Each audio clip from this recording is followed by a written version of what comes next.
मित्रो, आज एका सुंदर विचाराची मेजवानी आपल्याला मिळणार आहे। आपण हा विषय शेवटपर्यंत समजून घेणं अतिशय गरजेचं आहे। विषय आहे गैरसमज आणि उपाय। कारण जीवन जगत असताना व्यक्ती, परिस्थिती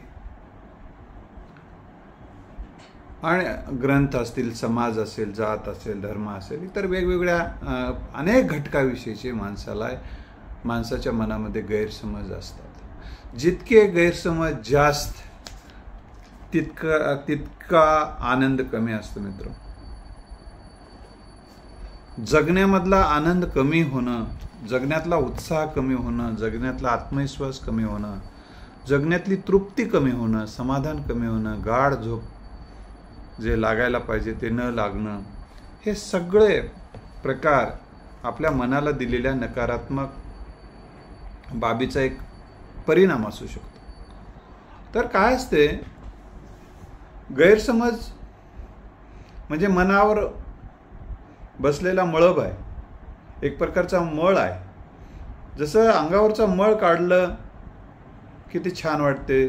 दिवाळीच्या दिवशी जास्त मळ काढून घेतात माणसं। तसं जितका मळ जास्त काढू शरीरावरचा आपण, तितकं फ्रेश वाटायला लागतं। तसं मनावरचा मळ जर काढता आला तर आनंदी आनंदगडे, जिकडे तिकडे चहूकडे, अशी अवस्था आपण प्राप्त करून घेऊ शकतो। मित्रो, गैरसमज ला इंग्रजीमध्ये मिसअंडरस्टँडिंग म्हणतात।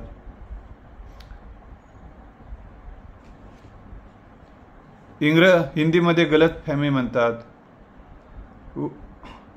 गुजरातीमध्ये देखील गैरसमज असंच म्हणतात।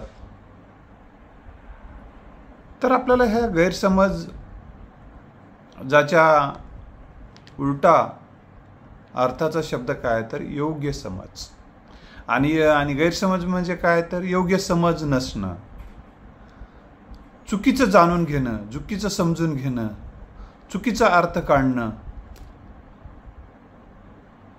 याला गैरसमज म्हणतात। अज्ञानाला ज्ञान समजून जगणं, अज्ञानाला ज्ञान समजणं जसा गैरसमज आहे, तसं ज्ञानाला अज्ञान समजणं हा सुद्धा गैरसमज आहे। असत्याला सत्य समजणं हा गैरसमज आहे, सत्याला असत्य समजणं हा गैरसमज आहे। तर ह्या आणि एखादा काय होतं, हे गैरसमज काय होतात माहिती आहे का? परिस्थिती, व्यक्ती, घटना, प्रसंग, ग्रंथ, धर्म, पक्ष, त्याचं नीट आकलन न होताच निष्कर्ष काढून आपण गैरसमज करून घेतो। आता मला सांगा, एखाद्या बंद दारामध्ये, दिल्लीला बऱ्याचदा बोलवलं आणि बंद दाराआड चर्चा झालं, कोणीच नव्हतं असं म्हणायचं एकीकडं, आणि मध्ये लय झापलं म्हण, ते माणूस दिल्लीतून अजून निघालाच नाही त्या दाराच्या बाहेर, त्या तिथंच आहे, त्या दिल्लीतच आहे, अजून नांदेडला आलाच नसलं तरी असे गैरसमज पसरव। काय आपल्याला काय माहित असते? काय माहित असते? वाल्मिकी रामायण लिहिलं वाल्मिकीने, मंदोदरी, आणि रावण त्यांच्या बेडरूम मध्ये संवाद साधतात। आता वाल्मिकीला काय तिथं होते का ते बाजूला झोपलेले? नाही। मग त्यांनी तसं का लिहिलं? तर हे कवी आहेत, जो न देखे रवी वो कवी देखे। ते कल्पनेने लिहितात, आणि काव्याचा आत्मा कल्पना असतो, तिथं चालते। हे महाकाव्य आहेत, रामायण, महाभारत, तिथं चालते। परंतु हे वस्तुस्थितीमध्ये आपल्याला सत्य सांगावं लागतं, सत्य समजून घ्यावं लागतं। ही गोष्ट आपण लक्षात ठेवलं पाहिजे। आपण तिथं नाही ना, मग आपल्याला काय माहिती आहे? त्यांनी येऊन सांगितल्यानंतर काही प्रमाणात ते माणूस काय खरंच सांगेल याची काय गॅरंटी आहे? म्हणून सत्य समजणं ही अतिशय गुंतागुंतीची गोष्ट आहे। एकदा एक प्रसंग सांगितला जातो की एक व्यक्ती जगाचा इतिहास कसा घडला असेल आणि त्या इतिहासावर पुस्तक बसल्या बसल्या तुरुंगामध्ये तुरुंगामध्ये जो काही वेळ मिळायचा त्यामध्ये तो जगाचा इतिहास लिहायला सुरुवात केला. चला लिहूनच टाकलो म्हणलं आता जगाचा इतिहास, जे काय आपल्याला समजलंय उमजलंय ते सगळं सत्य समाजाला समजून सांगतो मला, काय हरकत नाही म्हणले त्याचे मित्र बाजूचे. एके दिवशी 2 कैद्याची भांडणं झाली, मारामारी झाली आणि यानं इतिहास लिहित बसला होता. मग काही लोक मग याला समजून घ्यायची सवय ना, तर काही म्हणलाली यानं मारलाय आधी, त्यानं म्हणलाले त्यानं आधी मारलाय, कधी म्हणलाले याची चूक होय, कधी म्हणलाले त्याची चूक होय. त्याला एकाला विचारून घेतला. आता ते कोणीच खरं सांगायला तयार नाही. त्यानं म्हणलाला त्याची चूक आहे, यानं म्हणलाला याची चूक आहे.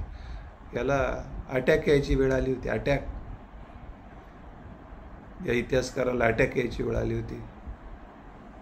मित्र, सत्य पुरावे म्हणजे सत्यच असतात असं काही नाही. पुरावे सुद्धा बऱ्याचदा तयार करून ठेवले जातात, खोटे नाटे, आणि ते कागद म्हणजे सत्य असते नाही बऱ्याचदा मित्रांनो. बऱ्याच व्यक्तीच्या विरोधामध्ये खोटे नाटे पुरावे तयार करून त्याच्याबद्दलचे गैरसमज पसरून देण्यासाठी, त्याचा आपला स्वार्थ साधून घेण्यासाठी, दुसऱ्याचं नुकसान करण्यासाठी काही हरामखोर लोक करत असतात. ते तुम्हाला हे सगळं इतिहास माहीतच आहे. तर त्यामुळं ते जे काही बोलतात त्याच्यावर तुम्ही विश्वास ठेवू नका. जाहिरात म्हणजे सत्य असतेच असं नाही. जाहिरात हा धंदा असतो बऱ्याचदा, त्याच्यामध्ये संपूर्णता सत्य असते नाही. सत्य ही गोष्ट परिपूर्णताही असत नाही, काही अर्ध सत्य सांगितलं जातं जाहिरातीत अनेकदा. मग त्याच्यामुळं हे बरेचदा पक्षीय जाहिराती सुद्धा बऱ्याचदा ते अर्धसत्य असतात, अर्धसत्य असतात. खोटं बोल पण रेटून बोल ही जी मनोवृत्ती असते त्याच्यामध्ये असते. हे आपण जेव्हा मतदार समजून घेत नाही तेव्हा त्यांच्या गैरसमजाला तो बळी पडतो आणि गैरसमजातून मग नको ती माणसं पुढे येत असताना दिसतात तुम्हाला. तर ह्या सगळ्या गोष्टी गैरसमजातून बऱ्याचदा दुष्परिणाम, गैरसमजाचे अनेक दुष्परिणाम समाजाला भोगावे लागतात, राष्ट्राला भोगावे लागतात. म्हणून गैरसमज हा जी गोष्ट आहे ती समजून घेणं म्हणजे गैरसमजाने निर्णय न घेणं अतिशय गरजेचं असते. बरेचदा आपल्याला आणि गैरसमजाबद्दल बरेच वाक्य आपण रोज ऐकतो. आप मुझे गलत समझते हैं, समझ रहे हैं वगैरे असे वेगवेगळे मैं आपको बताया, मैंने आपको बताया है उसका गलत अर्थ लिया है आप, अशा पद्धतीने वेगवेगळे असं म्हणतात. तुम्ही मला वेगळं समजायलात, गलत समजायलात, मग माझ्या म्हणण्याचा चुकीचा अर्थ काढायला लागलात, मला तसं म्हणायचं नव्हतं, अशा पद्धतीने आपण शब्द ऐकतो आणि तो माणूस परेशान नाही तसंच आहे ते म्हणतो. आता ज्यानं सांगायलाय त्याला माहीत की काय हेतू होता, तुम्हाला काय माहीत असते? नाही त्याचा वाईटच हेतू होता. म्हणजे एकदा सवय लागली ना पुढच्याचा हेतू वाईटच असतो असं सांगायची, समजून घेण्याची, की आपल्याला सगळं वाईटच दिसायला लागतं. दिसतं तसं नसतं म्हणून जग फसते असं ज्यामुळे म्हणतात. एखादी गोष्ट दिसायला लागली म्हणजे ती सत्य असते असं नाही. अनेकदा लक्षात आलं, एक मुलगी एक मुलगा यंग आहेत आणि गाडी पाठीमागं बसली मुलगी आणि मुलगा पुढं बसलेला आहे आणि ती गाडी चालवायला लागली. आता एखाद्याला गैरसमज करून घ्यायची सवय झाली, कुछ तो दाल में काला है असं विचार करत असतो. म्हणून अशा पद्धतीनं हे गैरसमज करून घेण्याची जी मनोवृत्ती आहे प्रत्येकीकडे त्याला तेच दिसते. म्हणजे असं म्हटलं जातं ना, जसा चष्मा लावला तसे जग दिसते. लक्षात आलं, ज्याला कावीळ झालाय त्याला सगळं जग पिवळं दिसते. हे जे म्हणण्याचा अर्थ असा आहे की तुम्ही जसा गैरसमज करून घ्याल तसा सगळीकडे तुम्हाला सगळं चुकीचंच दिसायला लागते. आता हे गैरसमजाचं काय कारण असतात? अज्ञान, जाणून घेण्यामध्ये चूक, हे का. आता बरेचदा जातीविषयी गैरसमज असतात. काही जणाला वाटते की ब्राह्मण जात श्रेष्ठ आहे, ज्ञानी जात आहे. आता ज्ञानी माणसं कसं काय बरं गैरसमज, ज्ञान जिथं ज्ञान आहे तिथं अज्ञान नसतं. म्हणजे ज्या ज्या एकाच माणूस सगळ्या विषयाचं ज्ञान असत नाही, लक्षात ठेवा. जरी त्या विषयाचं अज्ञान असणं समजू शकतो आपण, पण ते अज्ञानच ज्ञान आहे हा गैरसमज आहे. मला अज्ञान आहे बाबा हा काही गैरसमज नाही, मला त्या विषयाचं काही कळत नाही असं म्हणणं हा गैरसमज नाही. पण अज्ञानालाच ज्ञान समजून बसणं आणि तेच खरं म्हणून सांगणं. आता मानवजातीचा इतिहास बघा तुम्ही, मानवजातीचा इतिहास बघा. लाखो वर्ष माणूस हा नग्न राहत होता, लग्नसंस्थाच नव्हती आणि असेच औलाद आपली पैदा होत होती कित्येक वर्ष, भेटेल तिथं असा प्रकार होता तो. मग अशा वेळी अशा प्रक्रियेतून मानव लाखो वर्ष जन्माला आला. मग अचानक कसं काय आपण हा श्रेष्ठ हा कनिष्ठ, माझं रक्त शुद्ध तुझं रक्त अशुद्ध, म्हणजे माझं रक्त मी शुद्ध रक्ताचा तो अशुद्ध रक्ताचा, मी श्रेष्ठ रक्ताचा तो अशुद्ध रक्ताचा, हे गैरसमज आहे. हे गैरसमज कधी दूर होतील? आपण मानव जातीचा इतिहास समजून घेतला तर. जसं अंधार कधी दूर होईल, प्रकाश निर्माण झाला की, तसं गैरसमज कधी दूर होतील? योग्य समज आली की, योग्य ज्ञान झालं की गैरसमज दूर होतील. लक्षात आलं? हे जात धर्म वगैरे हे सगळं माणसानं निर्माण केले. पक्षाविषयी सुद्धा गैरसमज असतात. वेगवेगळा पक्ष म्हणजे हा पक्ष म्हणजे देशाच्या कल्याणाचा, या पक्षानं सगळं काही जगाचं कल्याण केलेलं आहे जणू काही, आणि हा पक्ष म्हणजे काहीच कामाचा नाही, हा काहीच कामाचा नाही. अशा पद्धतीचं एक जण म्हणाला की, एक जण म्हणत होता की या पक्षानं सर, या काँग्रेस पक्षानं 70 वर्षात काहीच केलं नाही म्हणून सांगत होता. मी म्हटलं काय केलं नाही? बरेच हे केलं नाही ते केलं. बरोबर, ठीक आहे ना. मग तुझं शिक्षण कुठल्या ह्याच्यात झालं? म्हणलं हां, शिक्षण गावात झालंय. बरं, विद्यापीठात झालंय, हायस्कूलमध्ये जिल्हा परिषदच्या हायस्कूल जिल्हा परिषदच्या झालंय. ते कोणाच्या काळात झाले? म्हणलं ना. त्यानं म्हणला काँग्रेसच्याच काळात झालं. तू गावापासून तुझ्या लहानपणी शाळेला येत होतास, ती बसमध्ये येत होतास, ती बस कोणाच्या काळात सुरू झाली? काँग्रेसच्याच काळात. तुझ्या गावात लाईट कोणाच्या काळात आली? काँग्रेसच्याच आली. हां, 60 वर्षाच्याला पैसे कधी 60 वर्ष वयाच्याला पैसे कधी सुरू झाले? 60 वर्ष.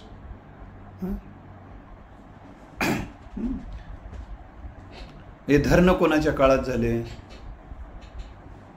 नाही, काँग्रेसच्या. त्याला मी 1000 गोष्टी विचारल्या, हजार गोष्टी सुद्धा काँग्रेसच्या काळात म्हणला वाघानं. त्याचं मला वंदनच केलं मी त्याला. वा म्हणलं, अशी माणसं जगात असणं गरजेचं. मान्य तरी केला किमान. मित्र, आपण एक अज्ञान आपल्या डोक्यातलं काढून टाकलं पाहिजे. गव्हर्नमेंट यानं हे केलंय त्यानं केलंय, आपल्याला अज्ञान असते बऱ्याचदा. आपण जो कर भरतो,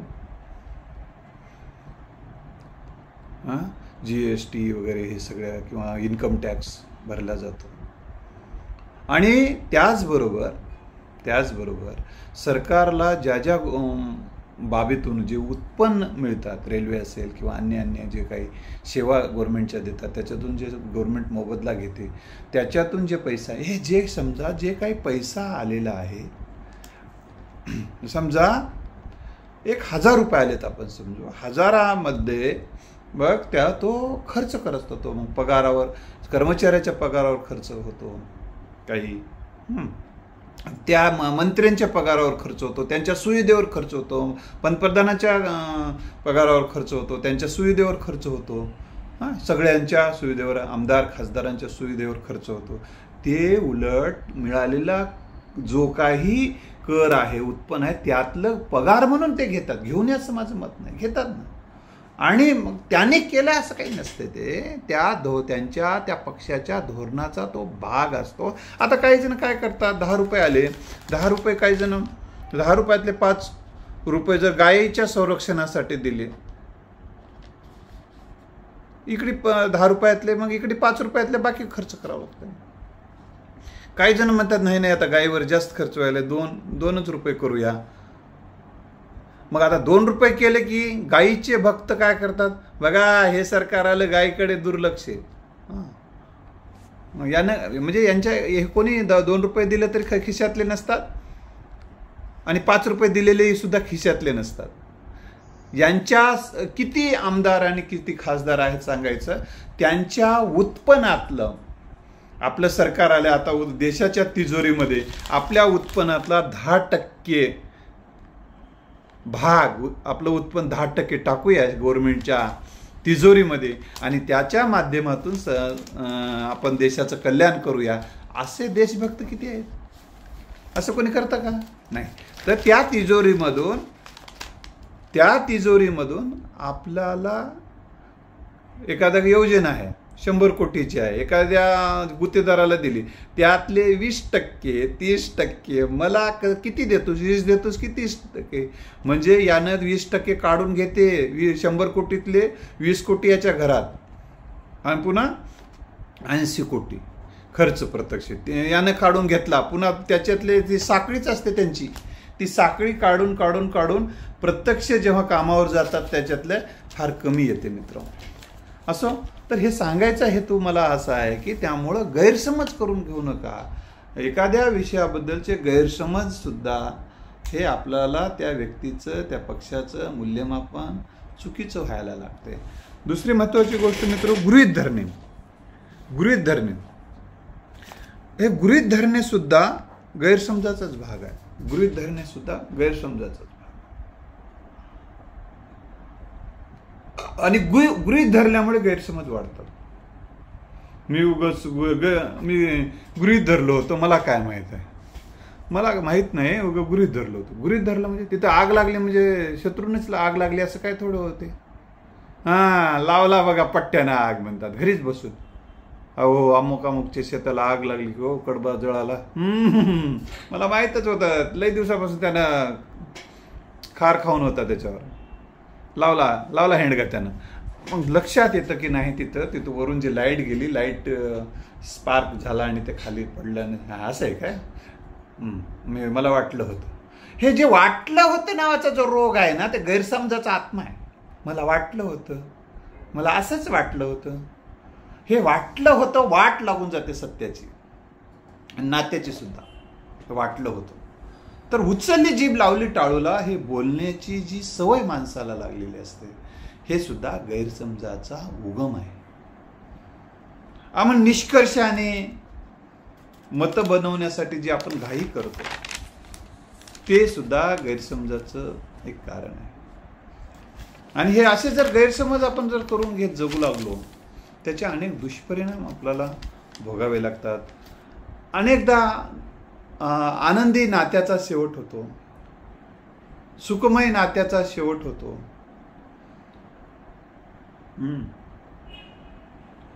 एकमेकाला आनंदाच्या स्थळी जाणारे माणसं, समज चांगला असताना ते माणसं दुःखाच्या स्थळी नेऊन सोडतात एकमेकाला. गैरसमजातो, दुरावा निर्माण होतो, नातं उद्ध्वस्त होते. मित्रांनो, गैरसमजाचा पाया विश्वासाचं घर उद्ध्वस्त करून टाकतो. पश्चातापाने खंत वाट्याला येते. हे गैरसमज टाळणं अतिशय गरजेचं आहे. गैरसमज टाळणं अतिशय गरजेचं आहे. तुम्हाला एक उदाहरण सांगतो. प्रत्येक व्यक्तीबद्दल आपले गैरसमज होतात. आपण जाणून घेतलं तर बरेचसे गैरसमज दूर होतात. पण आपण जाणून घेण्याची हिंमतही नसते आणि आपल्याला वेळही नसतो बऱ्याचदा. मग मात्र फक्त हिंमत नसते एखादा विषय सत्य समजून घ्यायला सुद्धा हिंमत आणि वेळ आणि परिश्रम करावे लागतात. ते परिश्रम करण्याची आपली इच्छा नसते, पण बोलण्याची इच्छा आपली असते. त्यातून अनेक गैरसमज आपण करून घेत असतो. एका वक्त्याने फार सुंदर एक उदाहरण सांगितलं, मी तुम्हाला ते सांगेल. तर एखाद्या व्यक्तीबद्दल कसे मत तयार होतात, एक उदाहरण मी या निमित्तानं आपल्या समोर ठेवतो. तुम्हाला सुद्धा अनुभवलं येते. आता एकाच व्यक्तीबद्दल कसे 10 मिनिटात कसे गैरसमज होऊ शकतात. एक व्यक्ती प्रचंड तहानलेला होता, व्याकुळ होता, पाण्यात शोध घेऊ लागला, पाणी कुठंच नव्हतं. अनेक माणूस 4थ्या मजल्यावर होता, त्याने पाण्याची बॉटल असं दाखवला, त्याने मुलाला पाया पडतो बाबा या खाली, खूप छान वाटलं त्याला, बा देवच भेटला.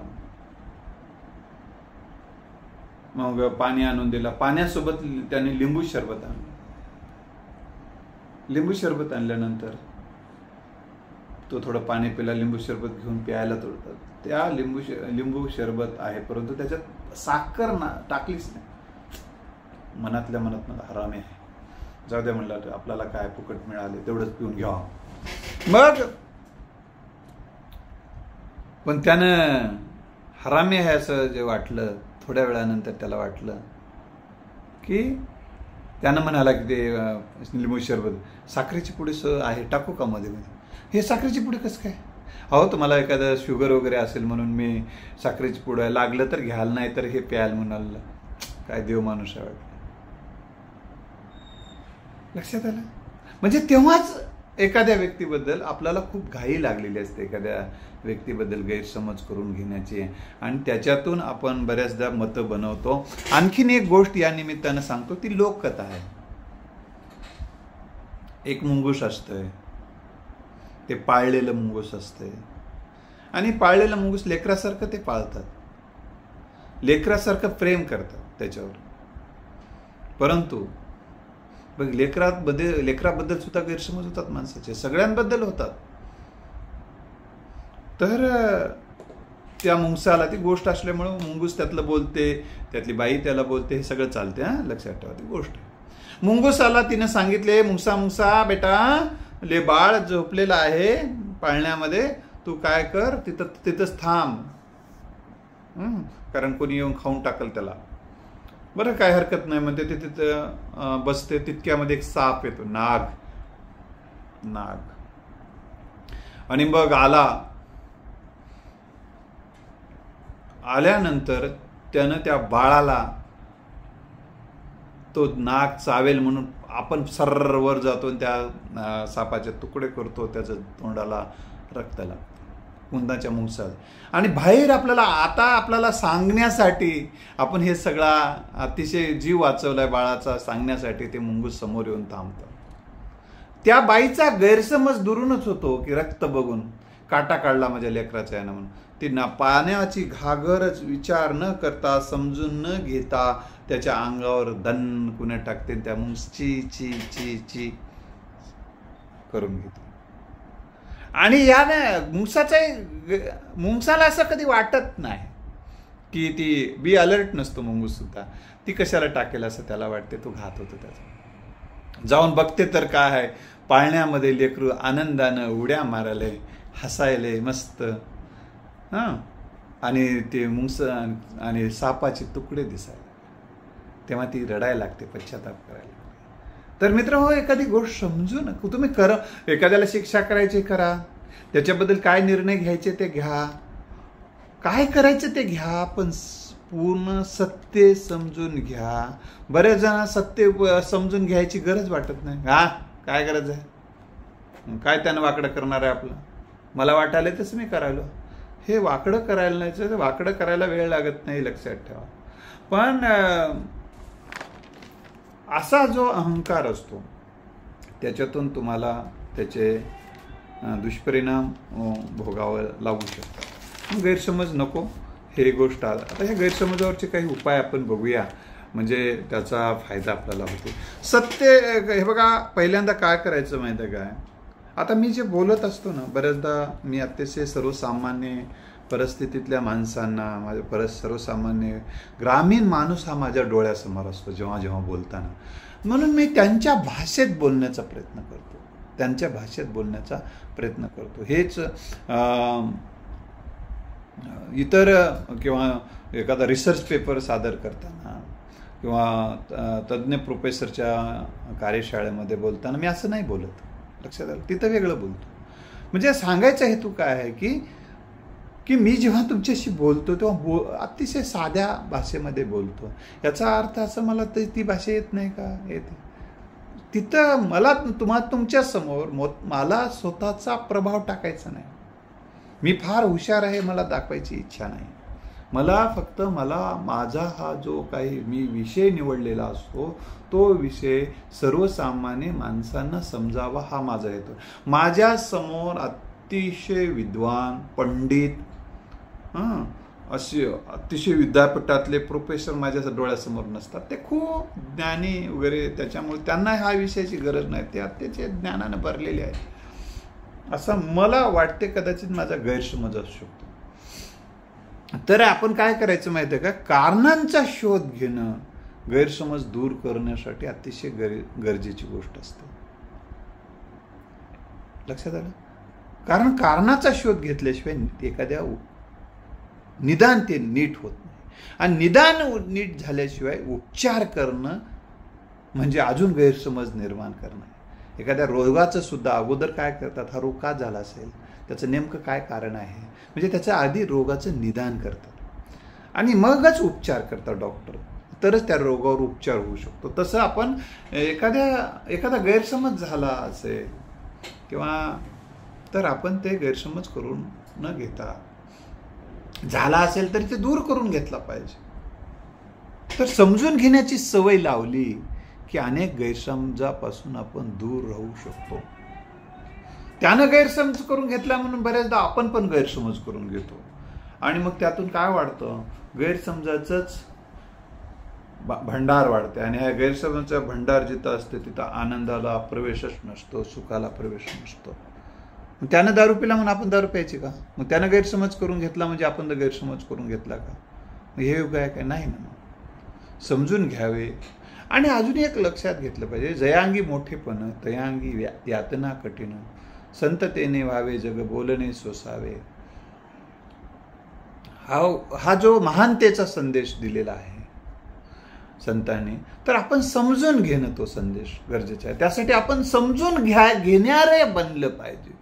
समजून घ्यावे असं इतरांकडून अपेक्षा न करता आपणच इतरांना समजून घेणं, समजून सांगणं, यासाठी माझा जन्म झालेला आहे असा विचार करून वाटचाल करणं हा त्यावरचा एक उपाय आहे. अतिशय महत्वाची गोष्ट आहे. कारण आपण जर गैरसमज करून घेतलं तर आपल्याला मानसिक त्रास होतो. लक्षात आलं? त्याचं व्हायचं ते होतं. आणि मग तुम्ही हलक्या कानाचे आहात असं समजतात. बरेच जण म्हणतात ना, अरे ते व्यक्ती ना लय हलक्या कानाचा आहे, त्याला कोणी जाऊन काही सांगितलं ना ते तसंच नाचायला सुरू करते. ते सत्य समजून घेत नाही. त्याला फक्त बोलायला तोंड आहे, ऐकायला कानच नाहीत र. त्याला फक्त सांगितलं कान फुक्या लोकांचंच त्यांना ऐकते तसंच नाचते र, थन थन थन थन म्हणतात. म्हणजे त्याला सवयच लागलेली असते. ऐकलं की खरं समजून घ्या. कोणी येऊन सांगितलं की बरोबर, बरोबर बरोबर बरोबर म्हणायला लागतं. अरे बरोबर नाही बाबा, ते काय ठीक आहे ना, तू ठेवून घे ना त्याचं, त्यालाही बोलून घे, त्याचंही समजून घे काय नीट आहे ते. मग ठीक आहे, दोघांचंही समजून घ्या नीट पैकी. त्यानंतर काही त्यांना इतर त्यांचा साक्षीदार पुरावे काय असतात की नाही, मग त्यानंतर थोडा निर्णय घ्या ना. पण योग्य अजिबात गैरसमज करून घेऊन कुठल्याही थराला जाऊन जे काही माणसं निर्णय घेतात त्याच्यातून त्याचा गैरसमज तयार होत असतो. आणि थोडा तरी विश्वास बाळगणं अतिशय गरजेची गोष्ट आहे. की थोडा वेळ तरी विश्वास बाळगा. नाही कोणी जरी सांगितलं ना, नाही तसं नसेल, बघूया, सत्य समजून घेऊया, थोडा विश्वास बाळगा ना. प्रचंड अविश्वास, हे गैरसमज करणाऱ्या माणसाचे काय वैशिष्ट्य आहेत, प्रचंड अविश्वास असतो सगळ्यांविषयी त्यांच्या मनामध्ये. आणि थोडंसं काय असते माहिती आहे का, आयुष्यामध्ये तुम्हाला आत्ता ताबडतोब काही गोष्टी होत नसतात. थोडं काही काळ तुम्हाला सहन करावं लागतं. गैरसमजानं तुमचं जर नुकसान झालेलं असेल तर तुम्हाला काही काळ सहनच करावं लागते. आणि त्यातून तुम्ही जर सहन केलं नाही तर अधिक गैरसमज वाढू शकतात. पण सहन करणे हा त्याच्यावरचा एक उपाय असू दे. काळ जाऊ द्या. काळ गेलात ना त्याचा आवेग कमी होतो पुढच्या व्यक्तीचा. आणि आवेग कमी झाला की त्याला बुद्धी येते समजून घेण्याची. मग तो जेव्हा सत्य समजून घ्यायला लागतो तेव्हा त्याला सत्य समजते आणि मग गैरसमज दूर होतात. आणि गैरसमज दूर झाला की मग माणसं जवळ येतात दूर गेलेली. यावर तुमचा विश्वास पाहिजे. दुसरी गोष्ट म्हणजे आपल्याला एखादा व्यक्ती गैरसमज करून घेतला म्हणून आपण त्याच्याविषयी गैरसमज करून मग त्याला दूरच करणे असं बऱ्याचदा करतात. तर असं केव्हा किती जणाला दूर करणार आहात? आपण काही माणसं जन्माला घालू शकतो का? किती लेकरं करणार आहात तुम्ही? मदतीला फक्त लेकरच लागतात का? समाजही लागतो ना. मग समाज काय तुम्हाला जन्म घालता येते का? नाही घालता येत. तर त्या मग याला जाऊ दे, त्याला जाऊ दे, यानं गेला उडत, त्यानं गेला उडत, त्यानं उड गेलं, याला काय विचारायचं, यानं काय लई जागीरदार आहे का, त्यानं लई जागीरदार आहे, यानं काय उपटून घेणार आहे, त्यानं काय उपटून घेणार आहे. म्हणजे अशा पद्धतीने याला नको, त्याला नको, फॅट सगळे दारू पिल्यासारखं. याच्यातून काय होते, एक दिवशी तुम्हाला एकटंच बसावं लागते टाळ्या वाजवत, माशा मारत. ही प्रवृत्ती उचित नाही. थोडंसं तरी समजून घेण्याची प्रवृत्ती वाढली म्हणजे नात्याचं जाळं तुटत नाही. दुसरी महत्त्वाची गोष्ट म्हणजे, म्हणून मी तुम्हाला सांगतो की थोडं सहन करणे, क्षमा करणे, समजून सांगणे हे उपाय आहेत. तर माणसं टिकून राहतात. लक्षात आलं. आणि दुसरी महत्त्वाची गोष्ट म्हणजे अहंकारापेक्षा, क्षुल्लक स्वार्थापेक्षा नातं खूप महत्त्वाचं असतं. एखाद्या सुतळीच्या दोरासाठी, एखाद्या भांड्यासाठी, एखाद्या कोणत्या तरी वस्तूसाठी सख्खे भाऊ सुद्धा एकमेकापासून दूर जातात मित्र.